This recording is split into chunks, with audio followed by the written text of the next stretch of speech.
Jadi kita sekarang konsepnya mungkin lebih ke zonasi ya. Jadi misalnya nih teman-teman mau cari tenan-tenan dan produk-produk beauty atau skincare, mungkin ke lantai 4. Di situ ada banyak beauty products, ada salon-salon.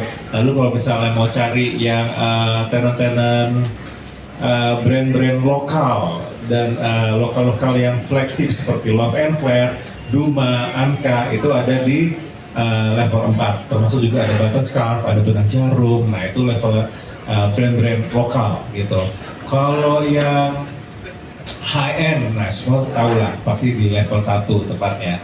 Nah Active and Wellness ini ada di tempat kita berada sekarang, di level 2 ya. Jadi kalau misalnya teman-teman mau cari barang-barang produk-produk sport, ya, aktif dan wellness, itu zonasinya ada di level 2 ini ya. That's why ini yang pengen kita sosialisasikan ke teman-teman. Di level 2 ini ada apa aja sih? Nah mungkin bisa aku bacain, nanti teman-teman bisa sambil tour sendiri ya. Di level 2 ini tenan-tenan Active and Wellness-nya ada kita Active Wellness, aku kasih tahu dulu. Active Wellness di Plaza Indonesia ini mungkin kalau dari level 1 itu ada Meiso.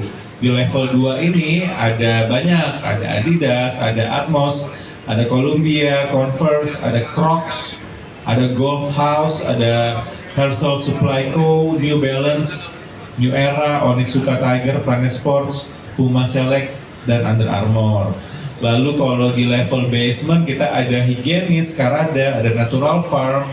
Lalu di level 3 ada Hillary Farm, Life Fitness, Majesty by Top Golf, Ogawa, Osim, dan di level 4 sendiri ada iVitamin dan Outside. Nah jadi kita harapkan teman-teman Plaza Indonesia ini sekarang jadi lebih banyak lagi pilihannya, brand-brandnya tidak hanya high end tapi juga banyak lokal dan juga banyak active and wellness termasuk juga sport. So mungkin aku nggak berpanjang lebar, aku selain balikin lagi ke Paul dan juga untuk Mas Kevin dan ke Mas Ali. Oke, enjoy, thank you. Tami. Dan benar sekali sih kalau udah lama nggak ke Plaza Indonesia, pasti kayak penasaran di bagian sini ada apa sih, terasa kayak ada something new every time you come here. Well, kalian harus benar-benar explore ya, karena ada gang-gang ternyata yang baru aja dibuka, dan di situ ada emang isi dengan tenan-tenan baru. Dan sekarang juga lebih jelas kalau kalian nyasar, nanti sekalian tahu, well sekarang ini di daerah Active and Wellness. Nanti kita akan ngobrol lebih dalam lagi mengenai tenan-tenannya, tapi sebelumnya kita langsung aja mengundang dua narasumber kita untuk talk show hari ini. Kita ada Kevin Leonardo dan juga Alit Aryaguna. Dipersilakan, come on up guys, give them a round of applause. Silakan duduk. Halo. Oke, ini ada Kevin, ada Alit. Tes. Guys, thank you ya udah bergabung dan kita bisa ngabuburit bareng nih ya sambil nunggu buka puasa.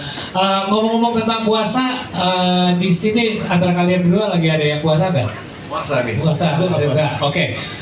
Tapi Kevin ini sebenarnya ada unik. Tadi kita ngobrol-ngobrol, puasa ini tidak asing buat Kevin karena Kevin ini juga sering ada kegiatan syuting. Gimana kalau kalian tahu, kadang-kadang kalau lagi on location harus puasa seharian nggak makan. Iya, karena kita harus ngikutin lokasinya gitu. So kalian nggak asing lah untuk kayak tidak makan, tidak minum. Masalah gimana so far puasanya, lancar nggak? Udah mulai adaptasi nih. Kalau udah seminggu kan udah agak aman. Gue nanya karena emang minggu pertama ini kunci banget. Biasanya ini jadi kayak seminggu pertama untuk kayak harus dibiasakan. Biasanya habis seminggu itu udah gak mikirin lagi deh kalau masalah makan minum ya. Kalau masalah memang mesti kena macet beda urusan lagi. Saya nggak tahu, itu bukan tanggung jawab dari saya. Kalau puasa untuk kalian efeknya apa aja sih selain kayak ya jelas pasti kalau nggak makan nggak minum ada sedikit lapar dan yang pasti haus, tapi ada nggak sih impactnya kayak yang lain-lain, misalnya brain fog ataupun kayak badan rasa lemes atau ngantuk, terutama buat Kevin dulu. Kalau aku sih basically kalau misalnya nggak ada asupan itu pasti kita badannya pasti lemes. Oke. Ya kan. Nah, biasanya aku tuh mensiasati badan nggak lemes malah olahraga sebenarnya, karena kan kalau kita nggak ada aktivitas justru cenderung lebih bosen ya bawaannya ya. Jadi karena kalau bosen kita bawaannya ngantuk, lemas gitu. Makanya aku lebih biasain ke olahraga gitu. Itu unik ya, kadang-kadang juga kayak ada orang-orang yang kayak nunggu buka puasa cuma nunggu-nunggu aja, waktu juga terasa lebih lama, Iya. tapi juga kita rasa lebih capek dibandingkan kalau kita beraktivitas. Kalau kita beraktivitas justru kayak berasa lebih fresh nih habis selesai, Iya. walaupun agak lebih aus lagi. Masalahnya ini kan sering olahraga lah ya. Olahraganya apa aja nih? Boleh di list dulu. Jadi yang rutin saya sukanya lari sama Oke. renang. Oke. Kadang-kadang sepeda lah gitu. Oke. Cuman nih agak seru nih kalau lagi puasa kan ngatur olahraganya berubah semua nih. Oke. Biasanya saya ada yang pagi gitu kayak berenang tuh masih oke itu pagi karena ya dingin lah ya. Oke. Kalau lari kayaknya berat kalau pagi, jadi biasanya saya lakuin sebelum buka atau habis buka paling batalin sedikit baru mulai lari tuh. Oke, mau survei dulu nih di sini dari teman-teman di sini yang puasa dan olahraga, ada berapa orang yang biasanya lebih suka olahraganya pagi? Angkat tangan. Nggak ada. Ada. Oh yang belakang. Nggak ada, justru yang bilang kan. Yang suka olahraganya sore sebelum buka. Oke, lebih ada. Oke, jadi, Banyak. nah ini apa benefitnya dan sebenarnya ada baiknya nggak sih orang lebih menunggu dan olahraganya sore, terus habis itu bisa kayak waktunya udah hampir buka atau bisa langsung buka, atau justru olahraganya pagi? Soalnya jujur aja kalau saya cenderung lebih suka olahraganya pagi karena saya merasa lebih ada banyak tenaga. Iya. Mungkin lebih fresh at the time. Kalau udah nunggu sore, aduh udah keburu lemas nih, udah keburu capek, udah keburu lemas, mentalnya udah keburu kayak hilang. Iya. Gimana kalau opini dari Mas Alif dulu? Memang kalau pagi, terutama habis sahur kan kita makannya udah banyak, minum juga banyak, lebih fresh sih gitu. Cuman kan yang penting sebenarnya di puasa ini kita olahraga nggak perlu terlalu berat ya, yang penting tetap continue bergerak. Jadi paling sesimpel tetap 30-40 menit cukup sih gitu. Nah, memang saya combine juga sama sore gitu ya. Yang repot ini kan sore banyak bukber nih, jadi ngaturnya juga nggak gampang gitu. Jadi bukber weekdays banyak sekali gitu. Jadi biasanya sih saya taruh di weekend sih kalau sore gitu ya, karena relatif bukanya di rumah. Jadi ya sekitar rumah olahraga sebentar terus buka gitu sih biasanya gitu. Jadi bervariasi aja ya. Variasi sih, tapi yang penting tetap olahraga seminggu minimal 4 kali dan nggak usah lama-lama, mungkin setengah jam sampai 40 menit cukup sih gitu. Dan Maintain gitu. katanya juga kalau puasanya di dalam gimana kalau kita langsung habis makan, misalnya habis sahur nih, gak lama habis itu jam 7 udah olahraga, dibandingkan kalau sudah puasa 10 jam, 12 jam terus olahraga, itu benefitnya katanya lebih baik ya kalau misalnya kita mau bakar lemak. Ya, habis ya soalnya di badan ya. Benar. Cairan udah habis gitu. Nah kalau Kevin olahraganya apa aja? Basket jelas. Basket jelas, badminton. Oke. Gitu. Ya rata-rata dua itu sih. Cuma karena tiap hari kalau misalnya aku lagi nggak syuting, aku coaching basket. Nah, ini lucunya nih berbeda berbanding terbalik nih kita berdua. Karena aku mewakili anak-anak Gen Z nih sebenarnya. Karena anak-anak Gen Z kan rata-rata mereka kalau misal puasa nggak mau tuh olahraga pagi karena menurut mereka kayak coach biasanya kalau habis kita latihan pasti aus banget gitu. Nah biasanya saya siasatinnya sebelum jam buka atau sesudah buka. Oke. Jadi nah kebetulan nih pas Ramadan ini saya juga lagi bikin internal games nih di klub saya karena kan kita emang jujur selama Ramadan agak terganggu latihan basketnya karena kan ada yang puasa ada yang enggak gitu. Jadi supaya kita tetap ada kegiatan, kita tetap ada latihan, saya bikin internal games di klub gitu. Oke, jadi jam 7 malam baru mulai. ini kan umurnya berapa aja yang ikutan? Kalau yang sekarang yang aktif sih umur 16 sampai 30 tahun. Oke. Dan gimana biasanya mereka menjalankan sekarang misalnya aktivitasnya sore nih? Ya. Apa observasi dari Coach Kevin nih dari sisi performance mereka? Apakah tetap bisa menjaga performance mereka optimal atau justru ada penurunan? Dan gimana cara menanganinya? Nah sebenarnya kan karena kita internal gamesnya itu di jam 7 malam, itu kan which is sudah buka puasa ya, jadi ya normal-normal aja. Cuma waktu itu kita sempat latihan jam 4 sore, yang baru mulai puasa, itu mulai menurun tuh sebenarnya karena kepikirannya udah mau buka gitu, otomatis konsentrasinya juga udah nggak konsen banget gitu. Oke. Balik lagi ke Alit atau lo jaga makan nggak sih? Jaga makan nggak? Makan ya nggak bandel-bandel amat, cuma juga nggak jaga-jaga amat. Oke, ada lah. jadi- bandelnya mungkin weekend gitu. Jadi ada cheat day. Ada dong. Kevin gimana? Kalau aku sih sebenarnya kalau makan emang nggak terlalu banyak. Cuma bikin prinsip hidup sendiri aja sih. Kalau makan mie itu kan mie itu katanya dicernanya 3 hari baru tercerna dengan baik sebenarnya. Ya. Nah jadinya aku bikin prinsip nih. Kalau misalnya makan mie, tiap malam aku rutin sit up. Kalau makan mie 200 harus sit up. Tapi kalau nggak makan mie 100. Jadi ya bikin prinsip sendiri aja gitu. Jadi kalau misalnya mau makan mie ya udah siap deh 200 deh gitu. Kalau Sadar mau. diri. Boleh. Kalau pas bulan puasa nih, dan apalagi kalau di hari-hari yang Alif menjalankan aktivitas olahraga, apakah ada makanan khusus yang untuk hari itu? Kayak misalnya hari ini kayaknya gue harus makan protein lebih banyak atau karbo lebih banyak karena udah bakar kalori lebih hari ini. Sudah pasti sih, biasanya saya habis sahur suka minum protein shake juga gitu, dan juga kadang-kadang malam habis bukanya juga gitu, karena sudah pasti dengan seharian nggak ada memasukkan saya sih sebenarnya gampang kurus gitu ya, begitu puasa udah pasti turun tuh berat tuh, jadi pasti ada tambahan meal lagi di malam gitu sih, jadi makan bisa 2 kali habis buka makan lagi gitu supaya ya nggak ada tenaganya gitu pas olahraga gitu sih. Tapi mengenai porsi tentunya tetap ya untuk repair muscle kan protein mesti banyak ya, jadi lauknya juga dicari yang proteinnya banyak gitu ya. Boleh kasih contoh nggak kayak meal sahur yang ideal buat Mas Ali itu apa? Terus nanti malamnya pas buka itu makannya apa? Big meal. Memang sahur kan relatif lebih susah ya kita karena baru bangun makannya nggak bisa banyak. Tapi udah pasti ya tentunya ada karbonya, pasti saya nasi sih, nggak jauh dari nasi. Lauknya seputar daging atau ikan atau ayam seputar itu, dan udah pasti harus makan buah juga selalu setiap sahur gitu ya, dan ditutup dengan protein shake gitu biasanya kayak gitu. Nah, kalau malam pas buka juga nggak bisa banyak dulu gitu ya, sesuatu yang ya kurma atau sebagainya gitu, minum teh dulu, sholat segala macam, baru ya malamnya agak banyak tuh makannya, tergantung ajakan dan tergantung tapi nggak ada larangan sih, saya harus banyak sih soalnya kalau nggak Benar. sit saya soalnya gitu. Saya juga ngalamin yang sama, kayak waktu kita sangat terbatas, apalagi di bulan puasa. Jadi gimana caranya kita mesti tetap bisa memenuhi target kalori yang kita udah biasakan 11 bulan yang lainnya. Misalnya saya biasa intake-nya 2.500 kalori.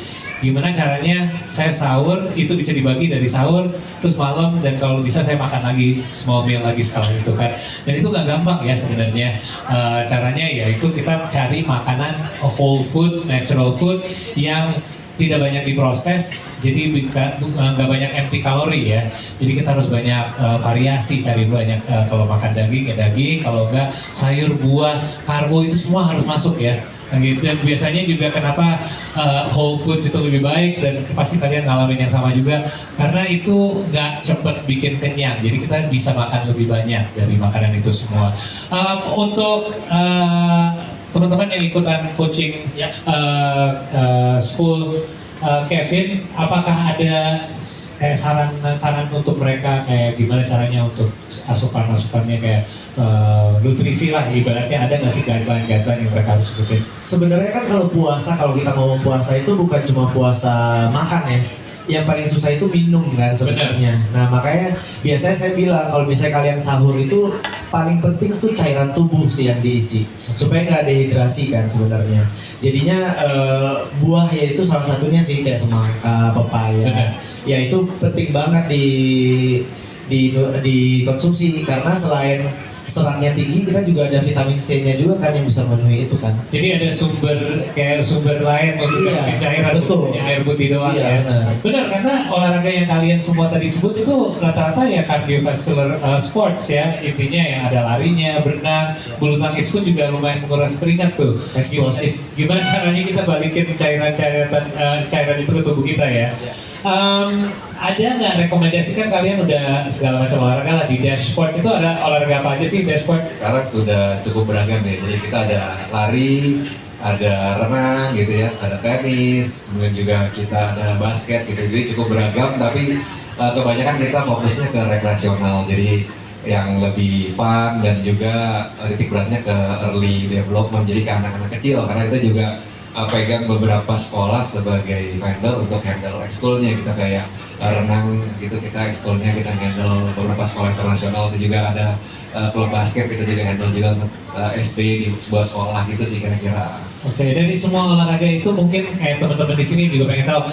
Gue pengen nih tetap olahraga reguler saat bulan puasa. Yang mana yang paling, gue mau bilang gampang ya, tapi yang mana yang paling kondusif untuk bulan puasa, yang paling cocok dilakukan?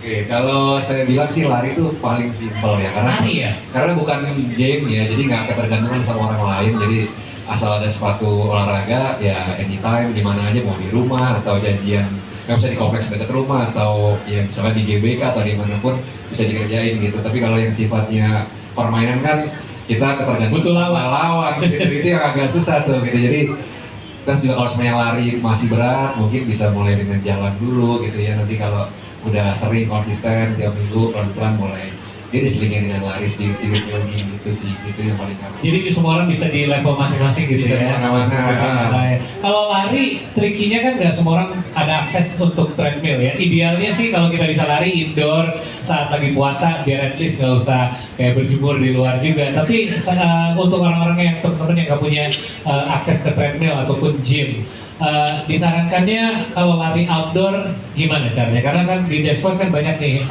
program lari. Kita Apa yang disarankan?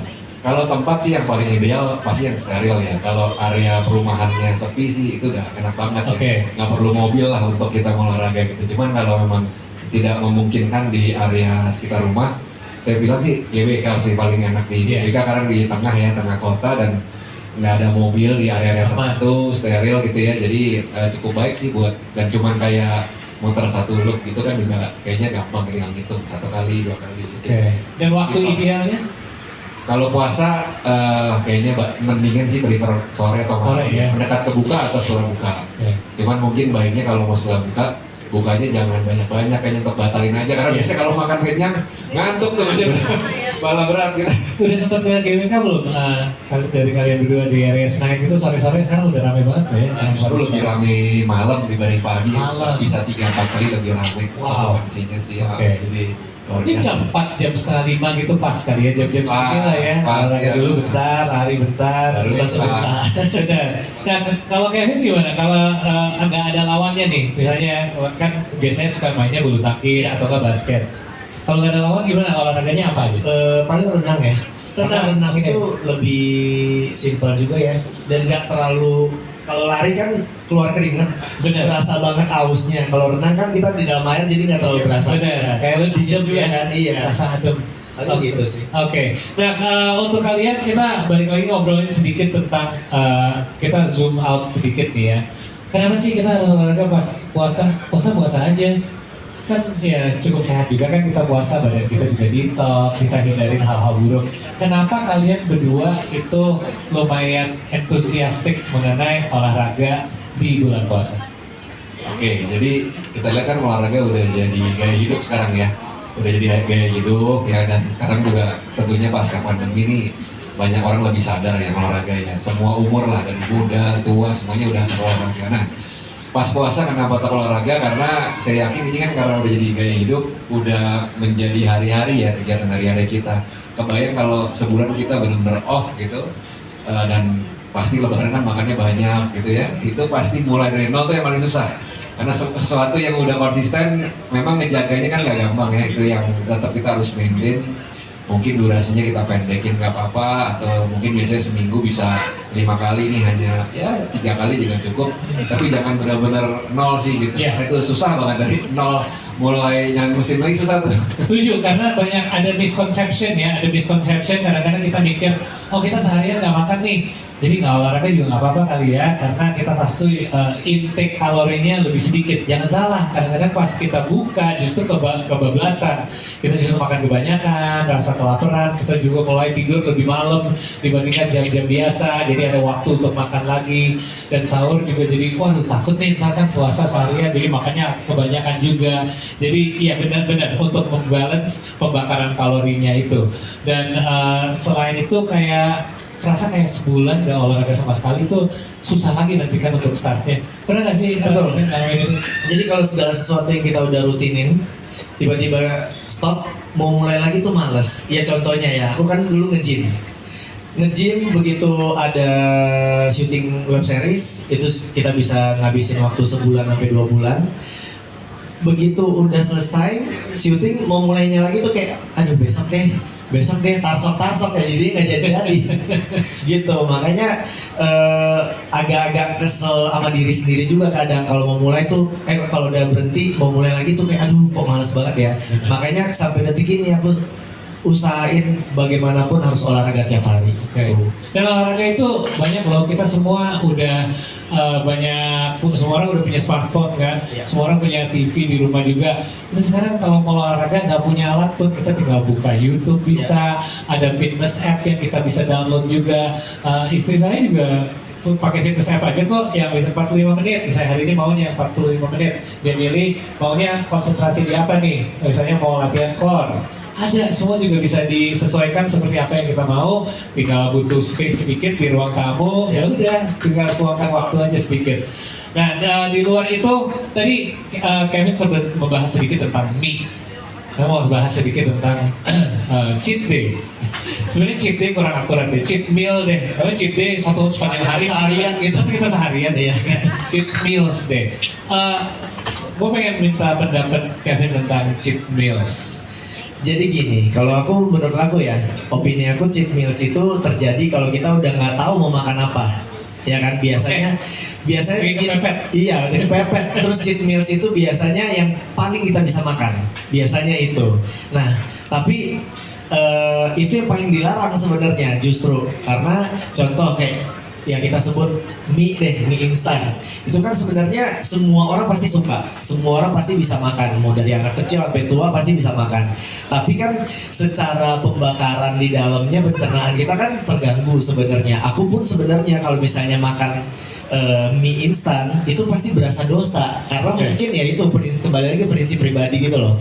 Jadi kalau aku makan mie, aduh udah harus push up sit upnya banyak, terus juga ngerasa dosa gitu. Akhirnya kalau menurut aku cheat meals itu boleh, tapi kalau udah kepepet sebenarnya. Jadi nggak dibikin kayak oh hari Kamis gue harus cheat meals ya Benar. juga sih. Itu sebenarnya nggak salah sebenarnya. Oke. Ada orang banyak dan bahkan saya dulu juga kayak gitu, kayak oh hari Minggu berarti hari yang tidak olahraga, tapi hari untuk cheat meal juga. Nah, berarti 2 kali lipat dong, udah nggak olahraga tapi Iya. cheat meal juga Betul. sebenarnya. Kalian sering cheat meal nggak? Kalau saya mungkin kejadiannya ketika kita olahraganya lagi berat gitu. Jadi Oke. ngerasa pembelaan ibaratnya, wah Sarin udah ngapain aja gitu panjang olahraganya, wah ini kayak boleh nih ke Padang gitu. Oke. Jadi kira gitu ada pembelaan. Kalau Kevin cheat mealnya mie instan, kalau Alif apa Padang? Padang sih. Padang ya? Menarik tuh. Karena sebenarnya Dan tiap minggu saya makan padang loh sebenarnya. Iya, Padang sebenarnya non-stop ya. aman aman ya. Maksudnya kuah-kuah ininya gitu apa ya? Oke, ya Selama nggak banjir sebenarnya aman sih. Tergantung pilihnya apa ya. Tergantung. Kalau dalam Kalau doang. kikil gitu-gitu ya itu ya lumayan sih. Oke, dan mau nanya sedikit tentang hal terakhir nih, yaitu atribut. Kalau olahraga kan sebenarnya selama bulan puasa apa yang kita cari sih? Sebenarnya kita cari kenyamanan ya, karena apalagi minggu pertama ini kita merasa banyak hal-hal yang, aduh pusing nih karena sakit kepala juga, karena belum makan, belum minum. Ada hal-hal seperti pakaian pun bisa mengganggu. Misalnya, aduh pakaiannya hari ini terlalu tebal nih, jadi rasa gerah nih. Nah kalau kalian olahraga, apa yang disarankan kalau dari atribut? Karena itu kan lumayan penting juga untuk kenyamanan. Misalnya lari deh, apakah lebih cocok pakai yang light aja atau bagaimana? Karena normalnya kan kita olahraganya pagi ya, jadi saya sih lebih senang yang pertama ya bahannya tipis, ya dry fit, dan juga kalau bisa warnanya juga saya sih prefernya yang terang ya, jadi Oke. nggak gelap lah gitu. Terus saya sukanya tuh pakai yang tangan buntung gitu biasanya, jadi singlet gitu ya, celana pendek dan ya utama karena supaya nggak cedera, paling tidak sepatunya yang bener deh, sepatu lari gitu ya. Karena ya kita kan pinginnya long term dan ya usia-usia seperti kita gini yang mungkin olahraganya juga baru mulai di usia 30 ke atas, penting juga jangan sampai recover, jangan sampai injury gitu. Jadi kita pilih sepatu yang benar juga, itu sih kira-kira gitu. Oke, Kevin ada nggak untuk apalagi untuk yang olahraga di luar ya, misalnya mau main basketnya outdoor ataupun bulu tangkis mainnya di luar? Kalau aku sih lebih prefer kalau misalnya jadi gini, kalau aku opininya gini, kalau misalnya outdoor sepatunya beda pasti sama indoor. Karena kita harus cari sepatu yang benar-benar cocok buat outdoor. Karena memang sebenarnya semua sepatu brand apapun bisa buat olahraga, tapi tergantung tahan apa enggak sebenarnya satu. Kedua, nyaman apa enggak. Itu sih paling penting. Kalau masalah baju dry fit ya itu emang sekarang kan semua rata-rata baju udah dry fit ya, lebih gampang kering juga di badan, itu sih sebenarnya. Oke.